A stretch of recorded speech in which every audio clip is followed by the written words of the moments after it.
And welcome back to more Super Mario Sunshine! So last time, we collected the 100 coin Shine Sprite and more blue coins in Pianta Village. So this time, all that's left there is the final hidden Shine Sprite and blue coin.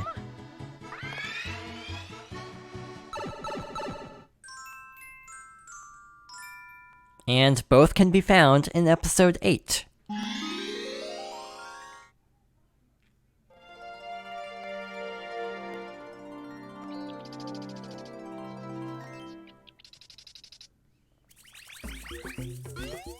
So we need to head to the tree near the center of the village, and to tell the truth, I am actually more concerned about getting the blue coin than the actual Shine Sprite itself.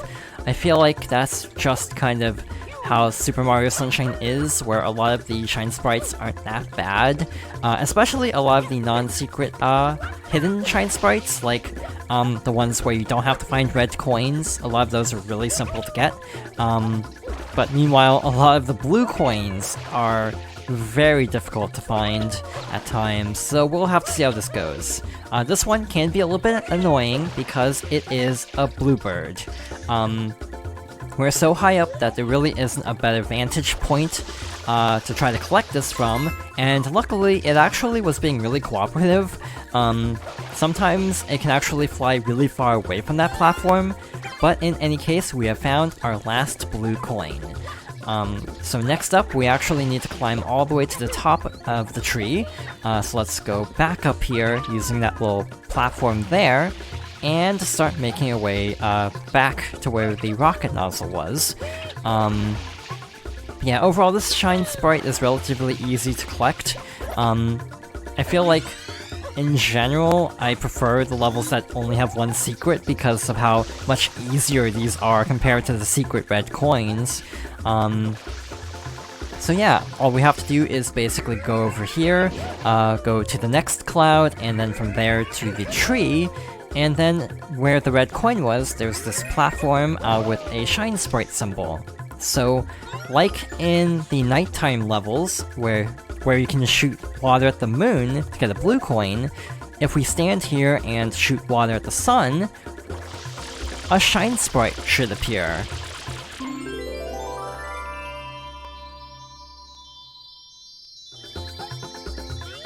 And with that, we have found everything in Pianta Village.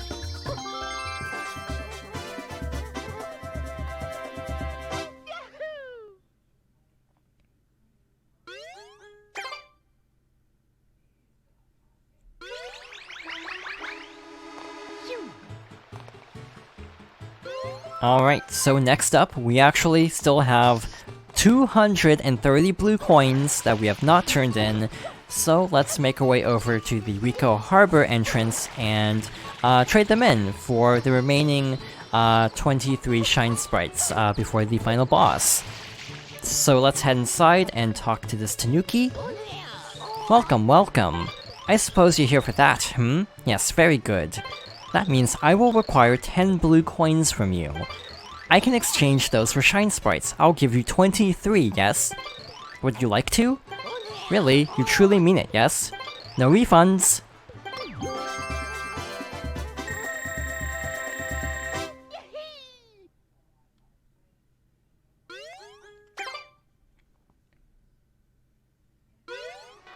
When you see the counter jump up that quickly, it really puts into perspective how many Shine Sprites in this game are obtained through blue coins. It's quite a large number of them.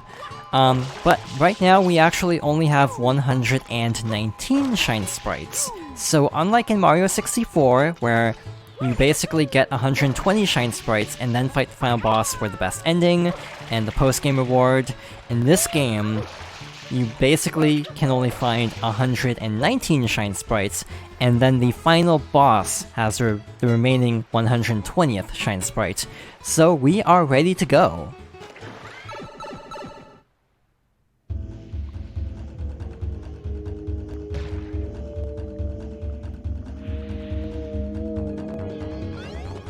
So like before, Corona Mountain is fairly dangerous. Again, these flames and these spikes deal a lot of damage. I think what happens is they're not quite insta-kill, but instead they basically ignore Mario's invincibility frames, so they basically just almost instantly drain Mario's health.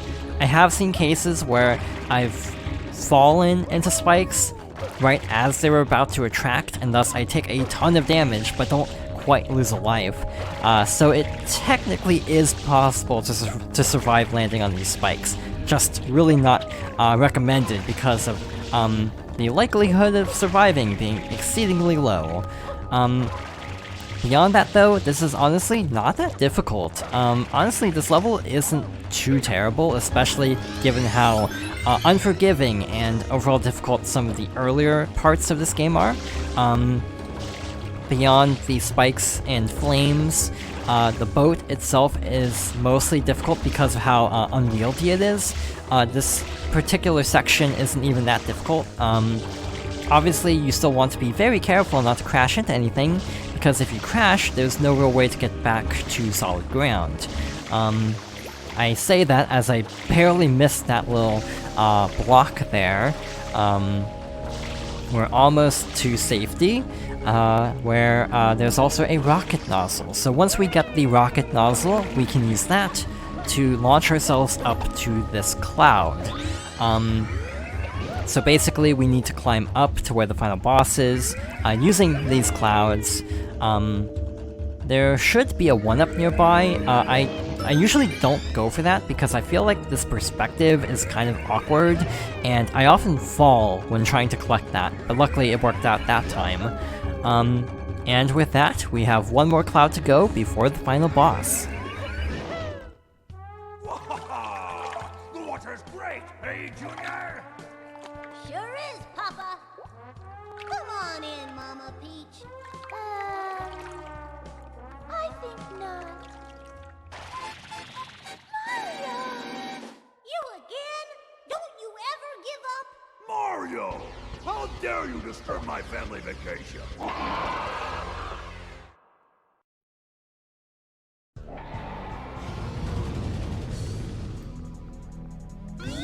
And this is the final confrontation with Bowser and Bowser Jr.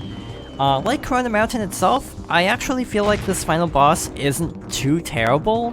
There aren't that many different attacks.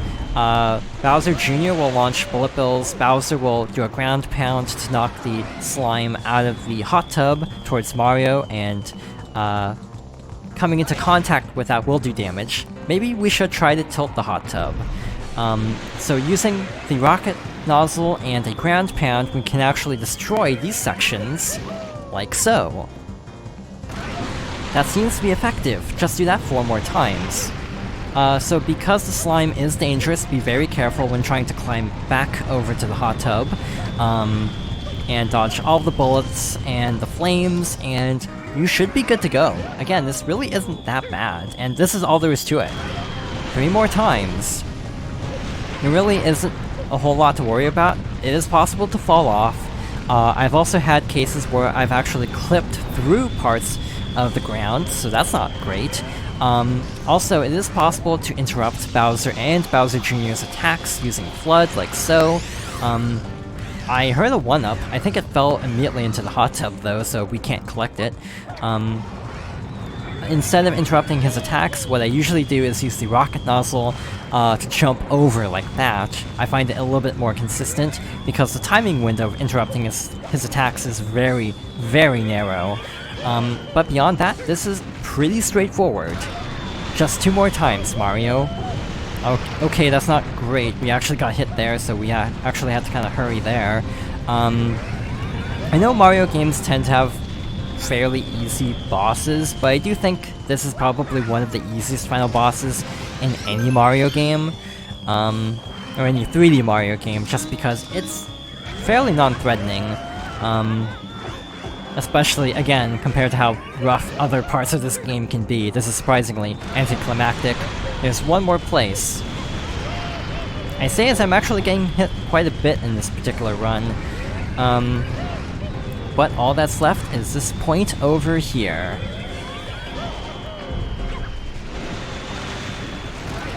We did it!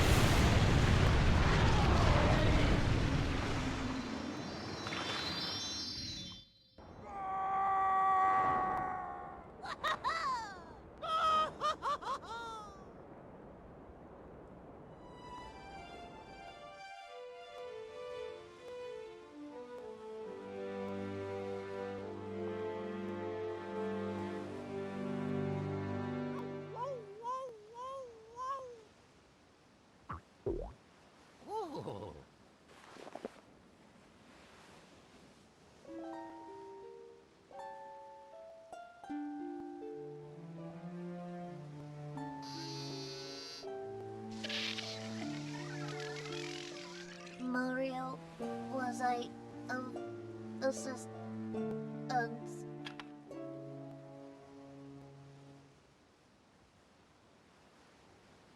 Mario, look.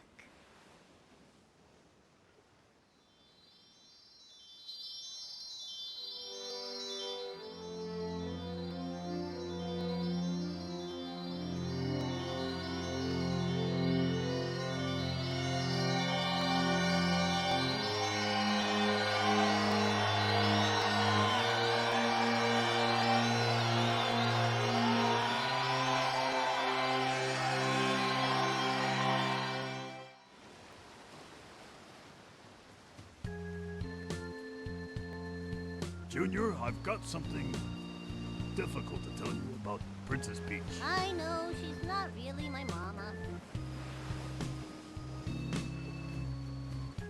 Someday, when I'm bigger,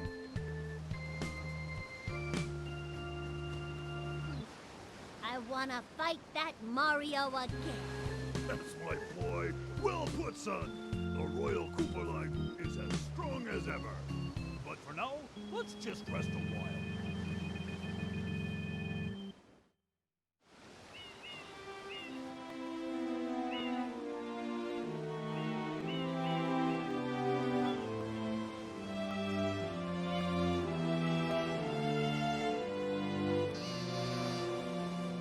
The vacation starts now.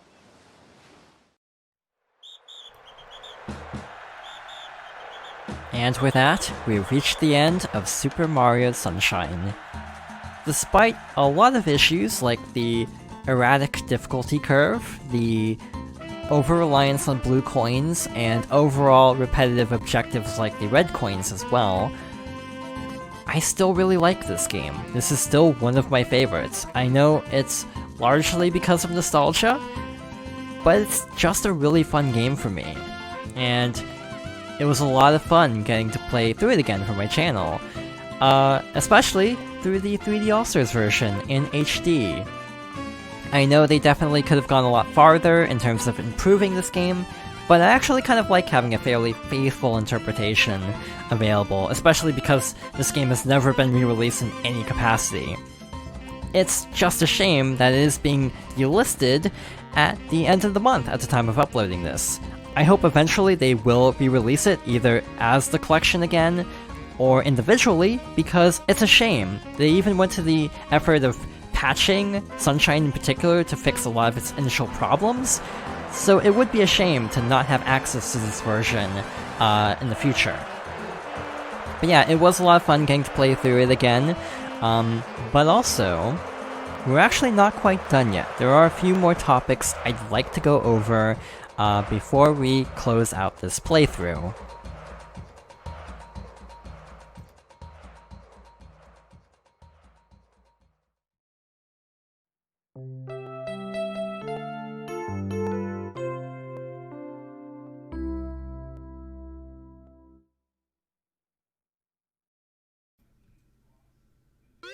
You have collected all of the Shine Sprites. Do you want to save?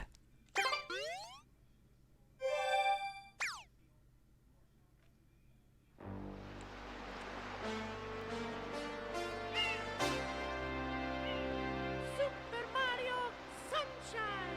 Woohoo! With every Shine Sprite in tow, I wanted to take a quick moment to go over some post-game topics.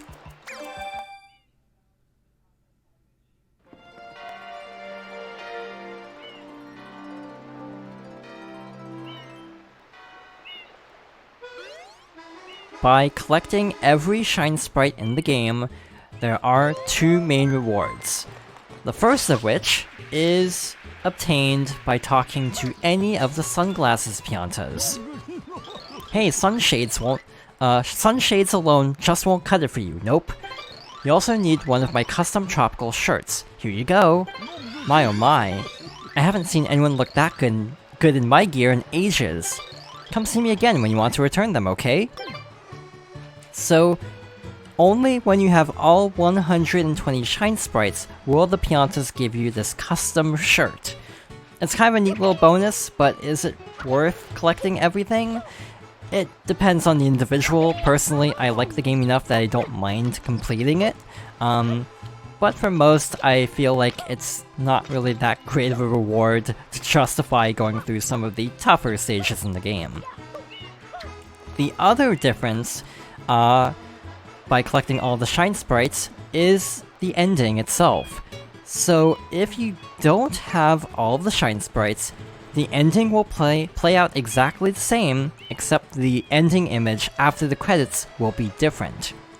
Instead of the photo of the characters together, it is instead an image of Il Piantissimo discovering Bowser Jr.'s magic paintbrush. It's kind of cool, but also it feels like it was setting up a sequel that never happened. Obviously it's been almost 20 years, so we're not going to get a sequel to this game, but I feel like they were kind of trying to set up something. Either they had something planned at the time, or leaving the door open in case they wanted to make a sequel at some time in the future, but in any case, it never happened. I remember it also caused a lot of speculation about Mario Golf Toadstool Tour of all games, because that released shortly after this for the GameCube, and featured Bowser Jr. and Shadow Mario as separate playable characters. Because you can basically play both at the same time, people thought it meant that maybe the Shadow Mario in that game was actually Il Piantissimo. It's kind of a cool rumor, especially because this game doesn't give any more context to that ending image, but obviously that's just an internet theory, but something kind of cool to think about. So yeah, overall, I think that is everything I wanted to go over about the game. I still stand by this being a really fun game. I hope it's not a limited release forever, especially on Switch, because of the general rarity of this game overall. But this is still a great way to play the game, minus a few issues like slowdown and some other nitpicks. But yeah, we have officially reached the end of Super Mario Sunshine. So, thank you for watching, and I hope you'll join me next time for something different.